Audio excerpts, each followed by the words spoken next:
Imagine watching someone you trust completely lose their mind, not through illness or trauma, but through something far more sinister. A process so subtle, so insidious, that they never even realize it's happening. Picture your smartest friend suddenly sharing conspiracy theories, your most compassionate teacher promoting hateful ideologies, your loving family member making choices that could destroy everything they care about. What if I told you this isn't random? What if there's a hidden mechanism at work? A psychological virus that can hijack even the brightest minds and turn them into puppets dancing to someone else's tune. In 1943, from his death row cell, a German pastor named Dietrich Bonhoeffer uncovered something terrifying.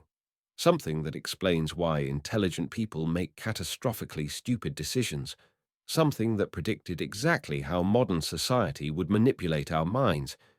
His discovery was so dangerous that the Nazis executed him just weeks before the war ended.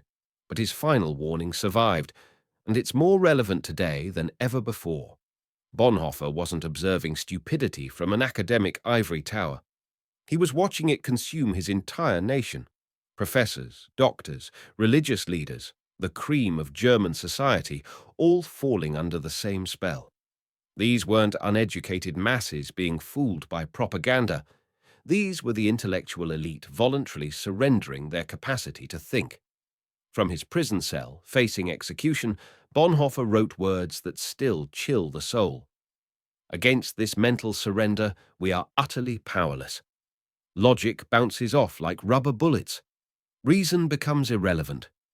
But here's what made his observation revolutionary. Evil people know they're doing wrong. That creates internal conflict. Eventually, they break down or get caught. But people trapped in this mental fog believe they're doing good. They're absolutely immune to correction.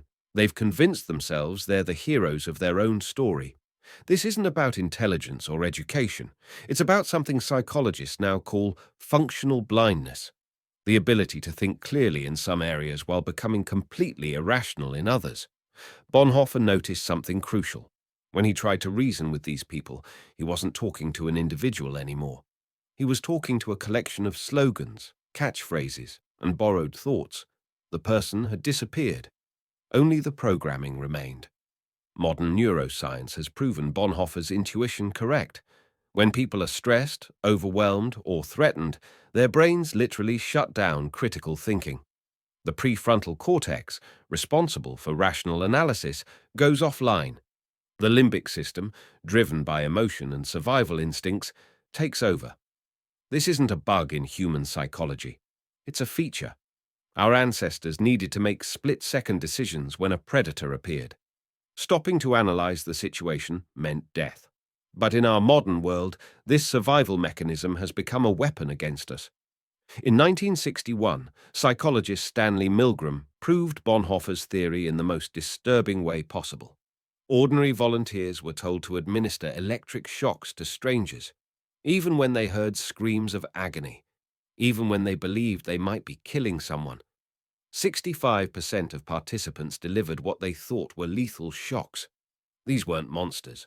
They were regular people who had temporarily lost their ability to think independently.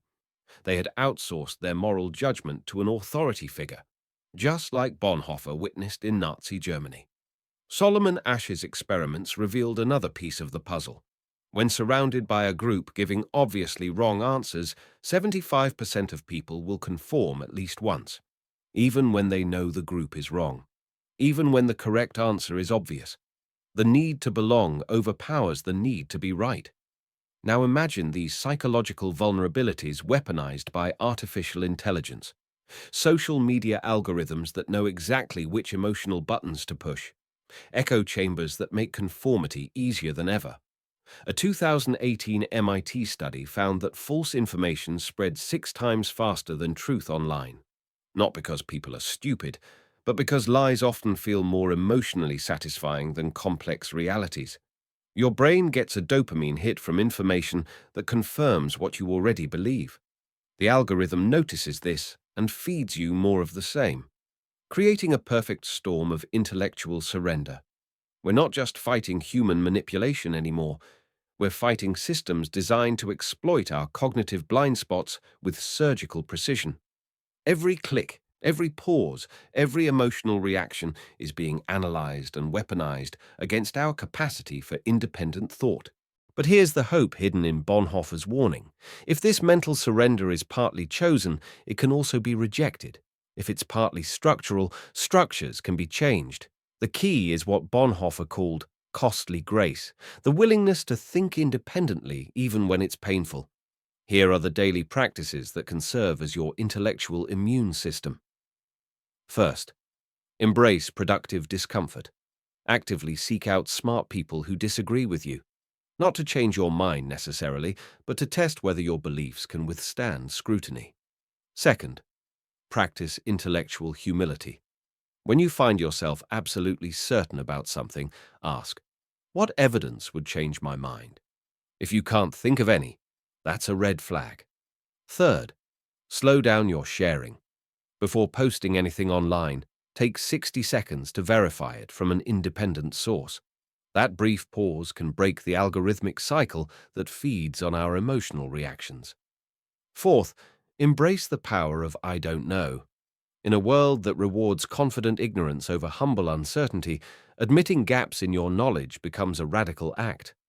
Bonhoeffer paid the ultimate price for refusing to surrender his intellectual independence. He was executed on April 9th, 1945, just weeks before Germany's surrender. His final words, "This is the end for me, the beginning of life." His sacrifice wasn't just about political resistance. It was about defending the very possibility of human thought. The question he leaves us with isn't whether we're smart enough to avoid this mental trap. It's whether we're committed enough to keep thinking when thinking becomes inconvenient, uncomfortable, or costly. In a world designed to profit from our intellectual surrender, choosing to think carefully and independently becomes the most important form of resistance we have. Here's my challenge to you. Find one belief you hold strongly. Spend 30 minutes researching the best arguments against it. Not to torture yourself, not to become paralyzed by doubt, but to practice the kind of intellectual courage Bonhoeffer died defending. If your belief survives honest scrutiny, you'll hold it more confidently. If it doesn't, you'll have learned something valuable about the difference between conviction and truth.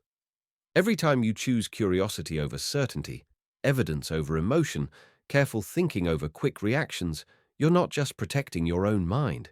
You're defending the very possibility of human wisdom in an age of artificial manipulation. The future of human dignity might just depend on how we collectively answer Bonhoeffer's challenge. What's one belief you're willing to question this week? Because in a world that profits from our intellectual surrender, the simple act of thinking carefully becomes the most important thing we can do.